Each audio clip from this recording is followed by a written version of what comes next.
vitichkani modellashtiramiz. Buning uchun ko'krak vitichkasini bel qismiga ko'chirib olamiz.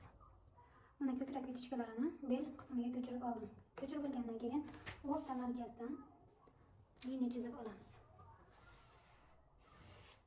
Va o'ng tomon yelkamizni teng ikkiga bo'lamiz.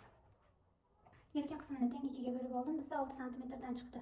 O'rta bo'lgan qismimizdan bu vitichkamizga tekis liniya chizib olamiz. Shu liniyamizni ham teng ikkiga bo'lamiz. Endi shu 15,5 ni bu vitichkamizga tutashtiramiz. Xohlasak, bunday yordam qilishimiz ham mumkin. Bu ixtiyoriy bo'ladi. Endi birinchi bu liniyamizni kesamiz, keyin bu liniyamizni kesib chiqamiz. Mana bu liniyamizni kesib oldim. Endi bu tomonini kesib chiqamiz.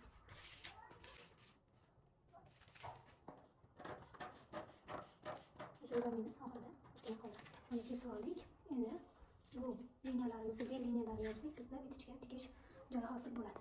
Mana biza vitichkamizni ko'chirish jarayoni tayyor bo'ldi. Tikayotganda birinchi bu qismi tikiladi, keyin bu qismi tikiladi. Tayyor holatda mana shu ko'rinishda chiqadi. Mana biz xuddi shu vitichkani bajardik.